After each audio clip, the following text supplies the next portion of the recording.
이 복된 시간에 주시는 하나님의 말씀은 디모데후서 3장 1절에서 7절까지의 말씀입니다.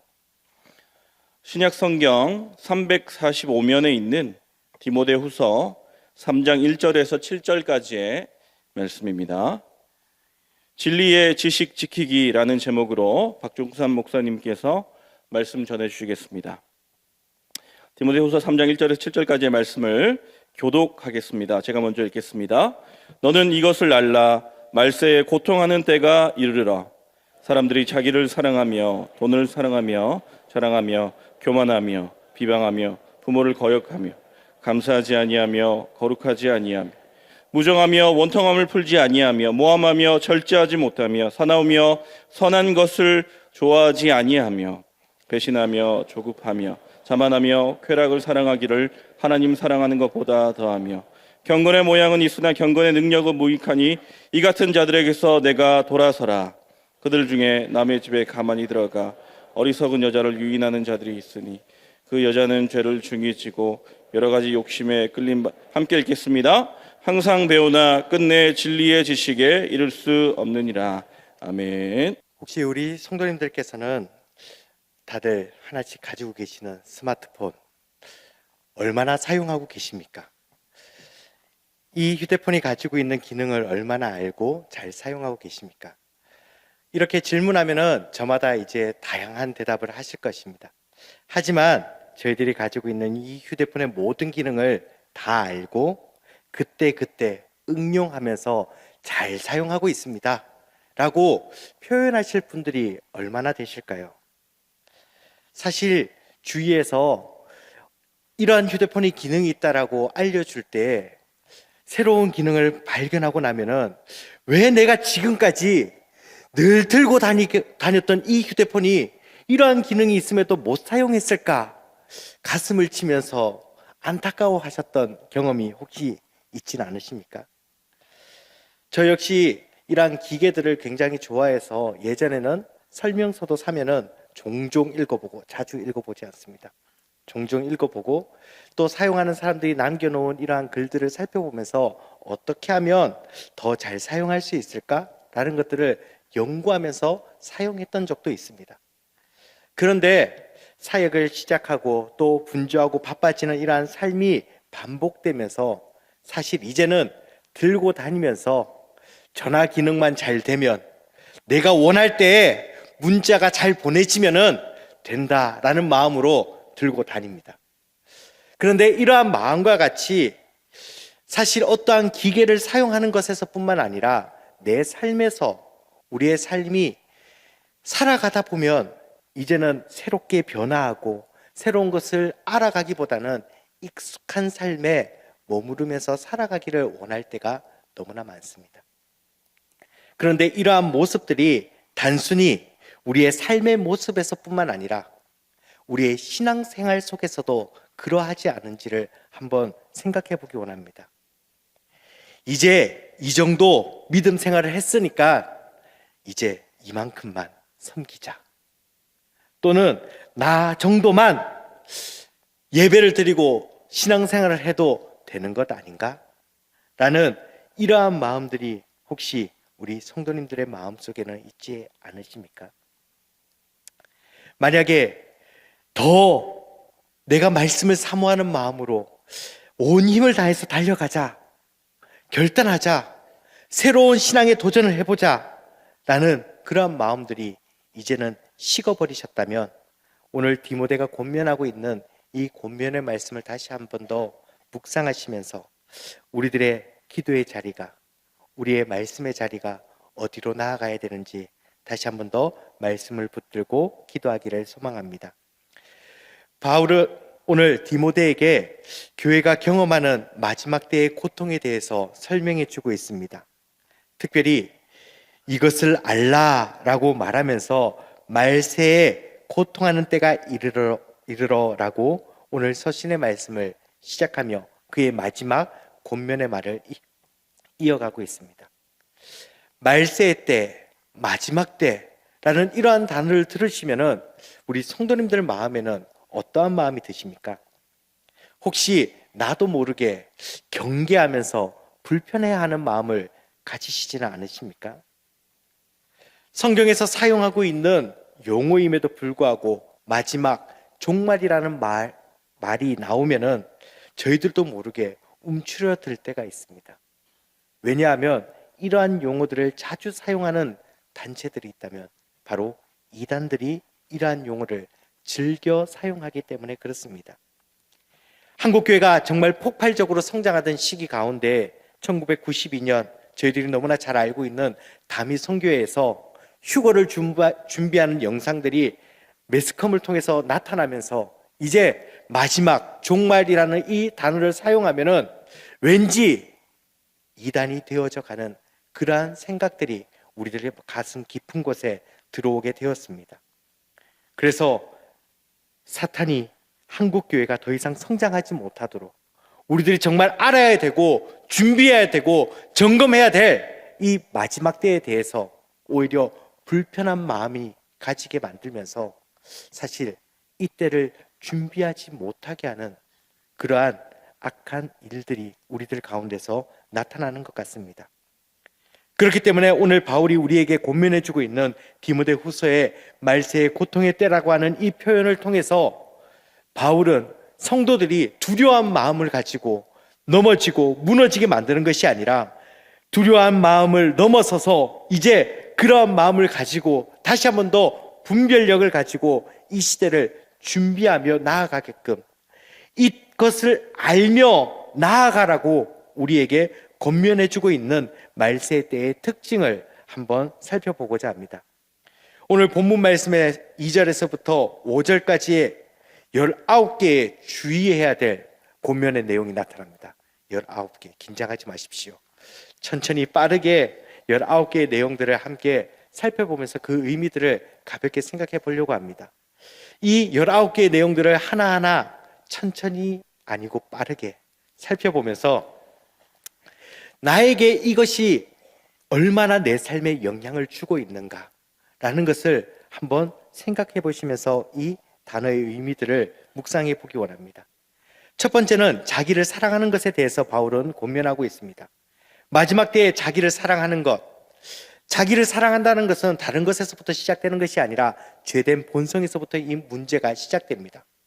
사랑은 하나님으로부터 주어지는 것이지만 죄된 본성은 우리들이 나 자신을 사랑하도록 만듭니다. 그래서 끊임없이 나 자신의 유익을 위해서 살아가라고 이야기합니다. 그렇기 때문에 이 세상에서 나타나는 모든 가치와 기준, 모든 우리들의 삶의 기준들이 끊임없이 나 자신의 이익, 나 자신의 유익으로만 나아가게 만듭니다. 즉 마지막 때가 다가오면 다가올수록 하나님의 사랑이 아니라 나 자신의 만족과 유익을 위해서 살아가는 시대가 된다는 것입니다. 두 번째, 돈을 사랑하는 것, 더 이상 말하지 않아도 너무나 잘 아시죠? 이 시대의 물질 만능주의를 생각하면 됩니다. 돈 자체가 악한 것은 아닙니다. 신앙생활하는 저희들도 유용하게 하나님께서 허락하신 재물을 활용하면서 살아갈 수 있습니다.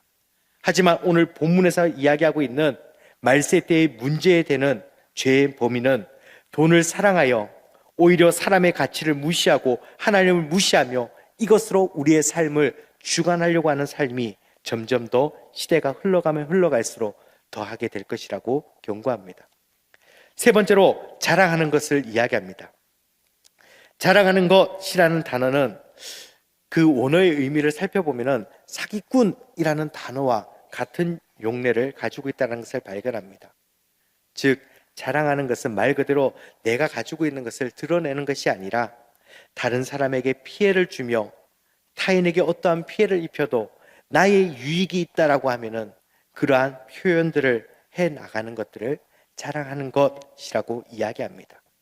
네 번째로 교만한 것은 다른 사람들보다 높아지려고 하는 행동의 표현입니다. 성경에서는 이러한 부분들을 교만이라고 이야기하며 교만의 본질적인 속성을 가진 사탄을 우리는 쉽게 생각할 수 있습니다. 하나님의 자리에 앉기 위해서 자신의 교만한 마음을 사용했던 사탄의 모습, 오늘 교만한 모습들, 이러한 모습들이 우리의 삶 속에 있지는 않습니까? 다섯 번째는 비방하는 것입니다. 비방한다는 단어는 사실 하나님을 모독하다라고 하는 하나님에 관한, 신에 관한 용어로 사용되어졌던 단어입니다. 단순히 나쁜 사실의 정보들을 전달하는 것이 아니라 그 안에 의미를 투영해서 내 감정을 담아서 다른 사람에게 전달하며 그것을 표현하는 것. 그래서 다른 사람을 깎아내리려고 하는 표현들이 바로 비방하는 것인데요. 마지막 때가 다가오면 다가올수록 하나님을 모독하며 사람들을 비방하는 것들이 더 흥왕해진다라고 바울은 경고합니다. 여섯 번째로 부모를 거역하는 것. 너무나 잘 아는 표현이죠. 거역이라는 단어의 원어의 의미를 살펴보면 믿다에 부정어가 붙어져 있는 단어입니다. 거역하다라는 말은 단순히 말을 듣지 않는다라는 것이 아니라 믿지 않는다, 신뢰하지 않는다라는 의미를 가지고 있습니다. 더 이상 부모로 생각하지 않고 오히려 나 자신의 생각과 의견을 더욱더 드러내며 부모님의 말씀들을 무시하는 표현, 신뢰하지 않는 표현을 경고하고 있습니다. 일곱 번째로 감사하지 아니하는 것이라는 것은 지난 주일에도 목사님께서 말씀해 주셨는 것처럼 하나님으로부터 주어져 거저 받은 것에 대한 표현들이 우리의 삶 속에서 사라지고 있다는 것에 대해서 경고합니다. 시대적으로 흘러가면서 이제는 감사가 점점 더 없어지고 자족하지 못하는 삶이 되어져 가는 것 같습니다. 오히려 나에게 주신 것이 아니라 나에게 없는 것을 두고 불평불만하는 삶, 그러한 삶이 시대가 흘러가면 흘러갈수록 더욱더 흥황해 간다고 이야기합니다. 여덟 번째는 거룩하지 아니하는 것인데요. 거룩함은 하나님과의 소통과 교제 속에서 이루어지는 것입니다. 즉 감사에 이어서 하나님과의 관계가 깨어지고 하나님과의 관계가 무너지는 시대가 다가온다는 것. 아홉 번째로 무정한 것을 이야기하는데요. 무정한 것은 사람과 사람의 사이에서의 관계를 이야기합니다. 한국 사람이 사랑하는 정이라고 하는 문제의 이야기인데요. 다른 사람이 어떠한 상황에 있든지 별 관심이 없는 것.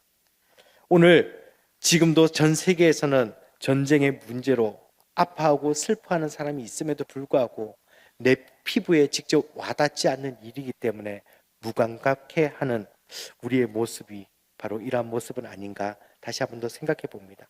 또한 기도의 제목을 받았음에도 불구하고 내 상황과 내 문제와 전혀 상관이 없는 것이기 때문에 깊게 생각하지 않고 기도하는 그러한 모습도 무정한 것에 포함됩니다.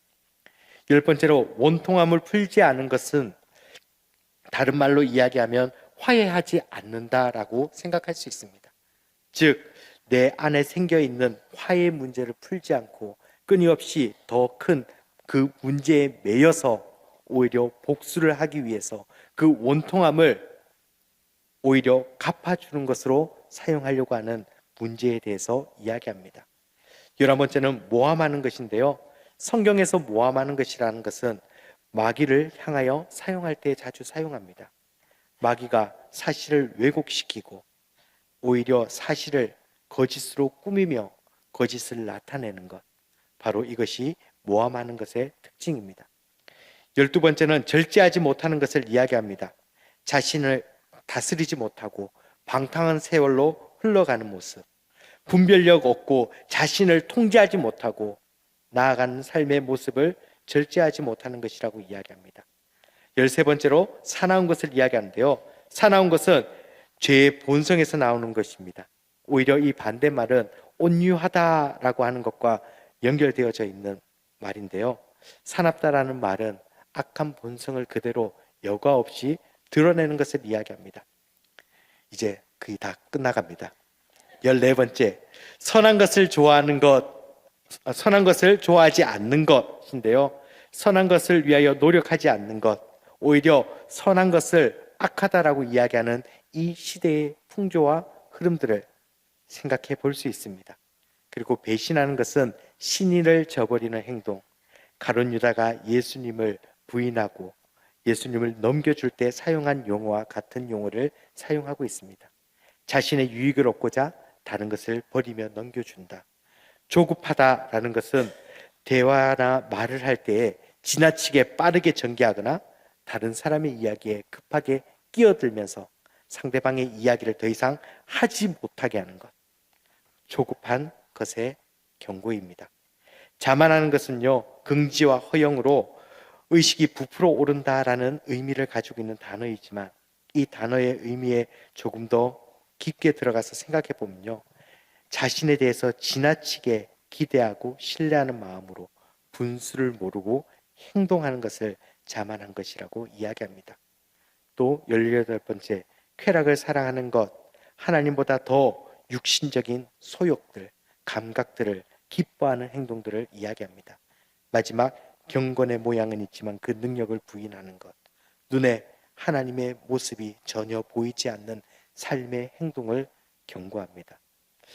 이 19가지의 경고의 메시지들, 죄의 문제들을 생각해 볼 때 여러분들에게는 몇 가지나 연결되어져 있다라고 생각되어지십니까?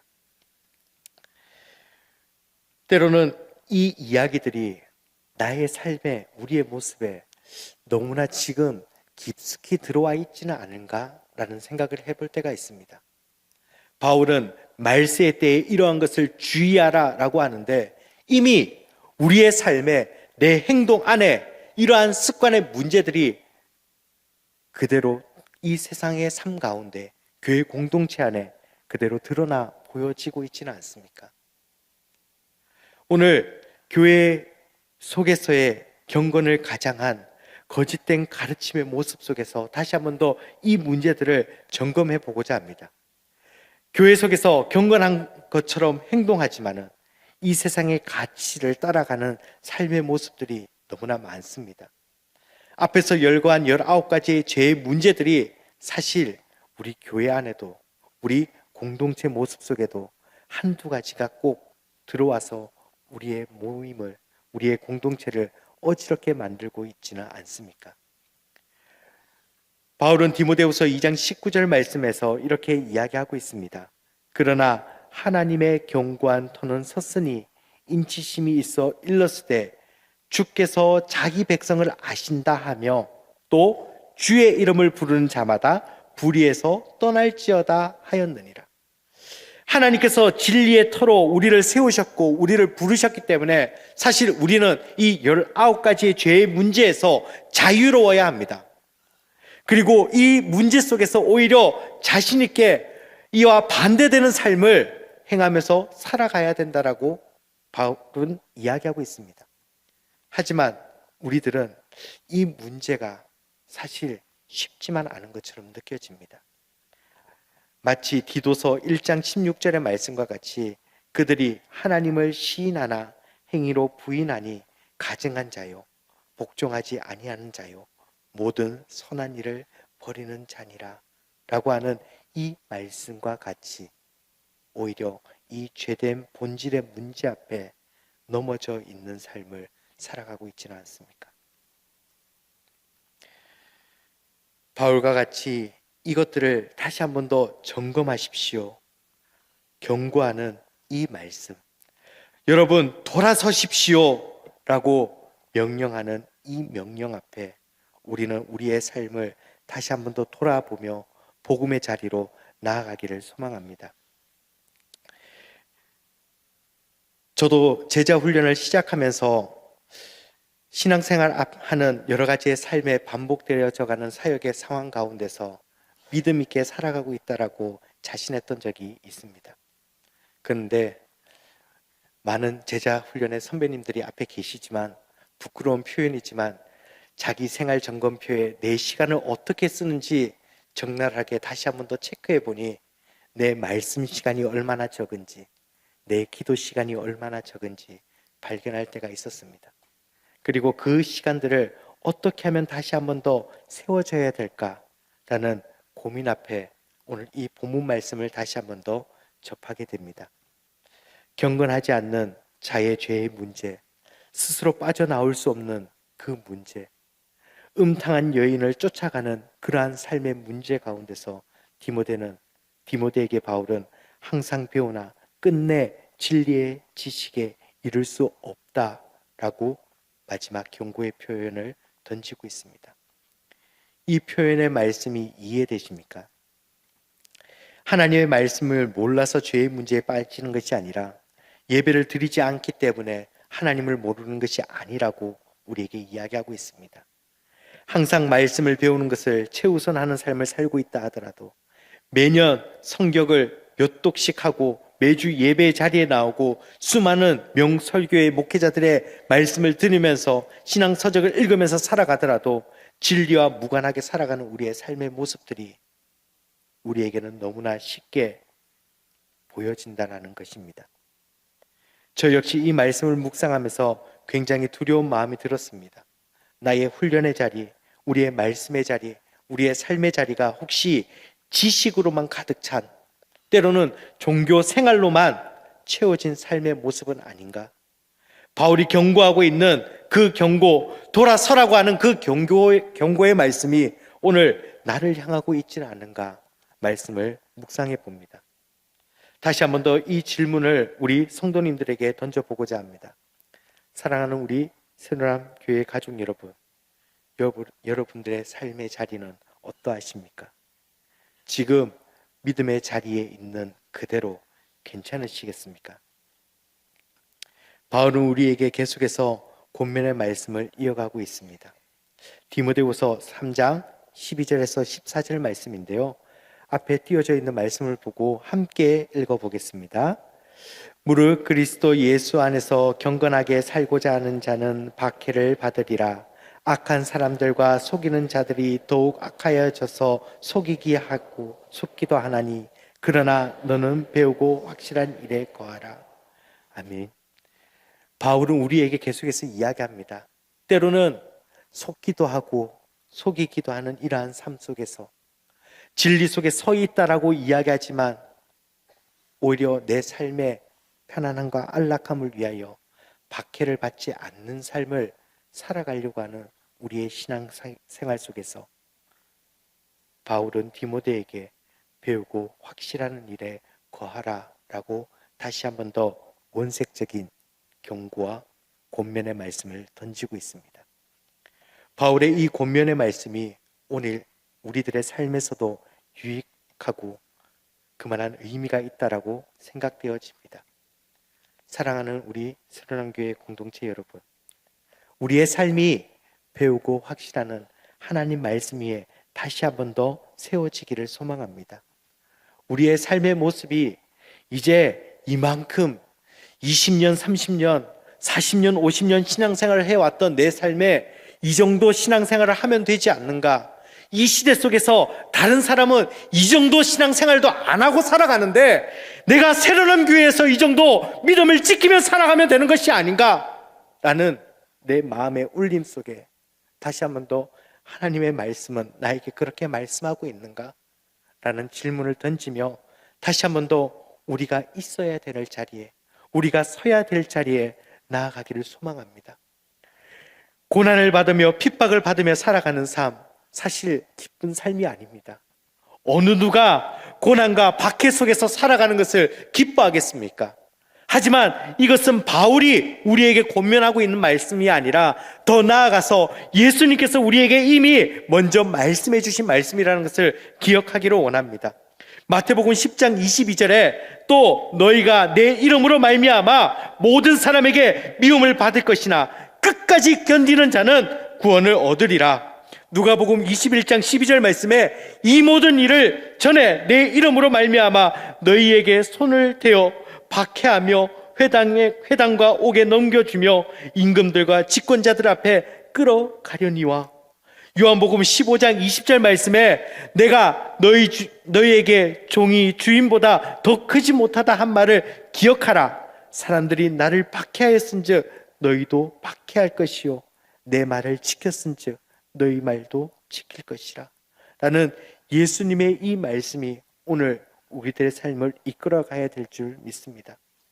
세상 속에서 너무나 익숙한 우리의 삶의 모습, 반복되어져가는 시간 속에서 너무나 쉽게 흘러가는 하루하루의 삶, 다시 한 번 더 불편해지더라도 하나님 말씀으로 점검되는 삶을 살아가기를 소망합니다. 하나님으로 말씀으로부터 다시 한 번 더 우리의 삶이 도전되어지고 이 삶이 회복되어져 가는 우리 모든 믿음의 가정들의 삶이 되기를 소망합니다. 말씀을 맺겠습니다. 바울이 우리에게 마지막 때에 주의하라고 하는 문제들, 그 문제들을 살펴볼 때에 이미 우리들의 삶 속의 깊은 곳에서 내가 그러한 문제 가운데 고민도 하지 않고 살아가는 것들을 발견하고 느끼고 계시지 않습니까? 이제 이 문제를 다시 한 번 더 지식으로만 깨닫는 하나님 말씀이 아니라 내 삶에 주시는 깊은 하나님의 말씀으로 다시 한 번 더 그 말씀이 주시는 삶의 풍요 속에서 말씀으로 순종하는 삶을 살아가기를 소망합니다. 이제 다음 주부터 하반기 평신도 성장 프로그램이 시작됩니다. 배우고 확신한 일에 거하기 위해서 더 바른 것을 알기 위해서 다시 한 번 더 신청하시지 못하셨다면 평신도 성장 프로그램을 통해서 말씀으로 도전받기를 소망합니다. 그리고 또 한 가지 더, 지난 더운 여름날 성경 정독대회로 다들 치열하게 말씀을 읽으며 나아가셨을 줄 압니다. 이제 정독대회가 끝났기 때문에 저 깊은 곳으로 성경을 넣어두셨다면 다시 한 번 더 그 말씀을 가까이 하는 삶이 회복되어지시기를 소망합니다. 우리의 삶의 문제는 어디에서부터 점검되어지는가라는 질문 앞에 오직 말씀으로 우리는 점검되어집니다 라는 믿음의 고백 가운데 나아가는 우리 새로운 모든 믿음의 동력자들 되기를 소망합니다.